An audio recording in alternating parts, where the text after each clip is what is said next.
Means हमने एक coil लगा रखी है। जब हम इस कॉइल से V equal to V not sine omega t का वोल्टेज जब इसमें पास करेंगे, क्योंकि हम जानते हैं कि यहाँ पर जो वोल्टेज है वो टाइम के रिस्पेक्ट में, विद रिस्पेक्ट टू टाइम बार बार अपने मान को बढ़ाता है, फिर टाइम के रिस्पेक्ट में अपने मान को घटाता है, विपरीत दिशा में अपने मान को बढ़ाता है और फिर अपने मान को घटाता है। मीन्स जिसके कारण बार बार विभव के मान में क्या आ रहा है, परिवर्तन।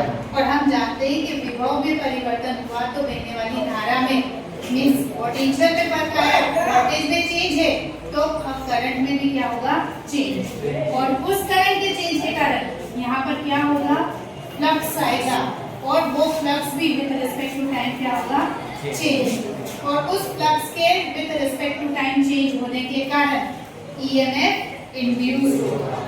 हमने देखा कि एक वोल्टेज हमने अप्लाई किया वो था V, और एक ईएमएफ इसके आसपास इंड्यूस हुआ वो है V। तो V तो इधर लाए तो ये बन गया V बराबर L di/dt, क्योंकि हमें पता है कि VL बराबर क्या होता है, माइनस L di/dt।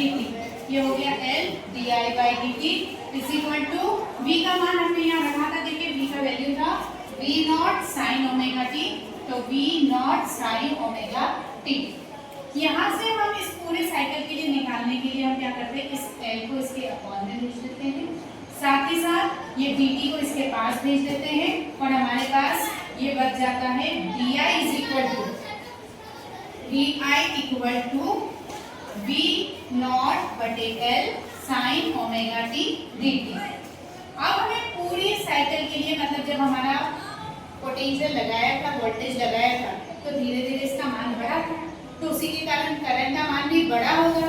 तो करंट का मान बड़ा होगा तो हमने इसको इंटीग्रेट कर दिया किसके साथ, 0 से लेकर I तक।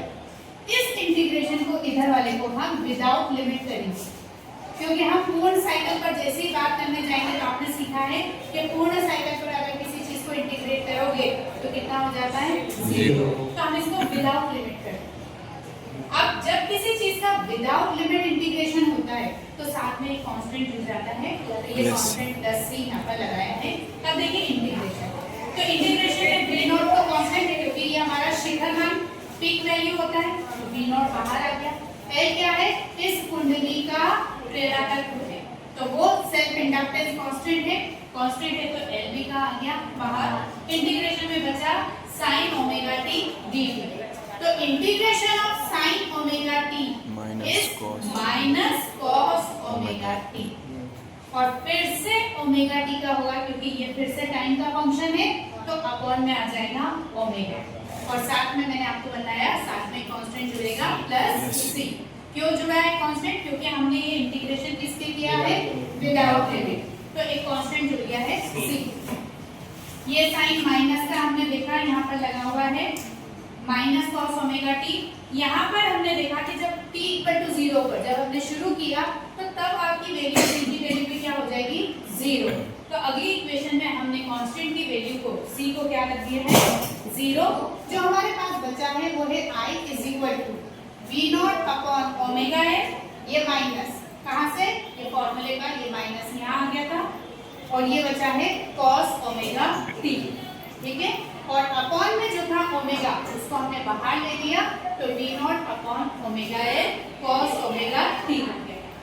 नाउ हमने एक आइडेंटिटी पढ़ी है, हमने ट्रिग्नोमेट्री में कि sin 90 minus theta cos theta होता है, तो sin 90 माइनस थीटा अगर हम यहाँ अप्लाई करते हैं तो I v not upon omega है, यहाँ पर cos ओमेगा t को लिखा हमने sin 90 माइनस ओमेगा t, और बाहर चल रहा है माइनस, ठीक है। हमने देखा ये माइनस, तो हमने इसको लिखा है minus sine 90 minus omega T.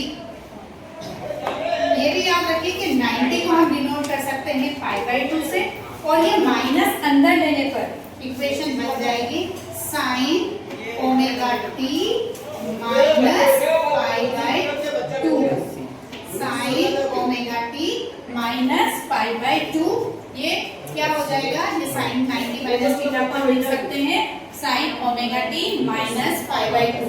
कैसे? क्योंकि ये माइनस अंदर जाने पर साइन चेंज हो गए। तो अब हमारी इक्वेशन हो जाएगी I इज इक्वल टू, ये माइनस अंदर चला गया, बचा I is equal to V not upon omega L sine omega t minus pi by 2। Now अब अगर ये पूरी value sine omega t minus pi by 2, अगर ये वैल्यू इक्वल टू 1 हो जाए, अगर ये वैल्यू इक्वल टू 1 हो जाए तो हमारे पास बचेगा I naught is equal to, I naught नहीं ले तो देखिए क्या बचेगा हमारे पास, V naught upon omega L बचेगा, V naught upon omega L जो कि किसके बराबर होगा, वी नॉट अपॉन आर के बराबर। और इसको V नॉट अपॉन आर को तो हम कहते थे कि वो किसके इक्वल होता है, आई नॉट। तो यहाँ पर अब ये equation I equal to I not sine omega t minus pi by 2। Clear? अब ये जो रेजिस्टेंस है, इस रेजिस्टेंस की जगह किसने ले ली है, ओमेगा एल। तो हम इस R को किससे डिनोट करेंगे, X से, और इसका नाम होगा इंडक्टिव रिएक्टेंस।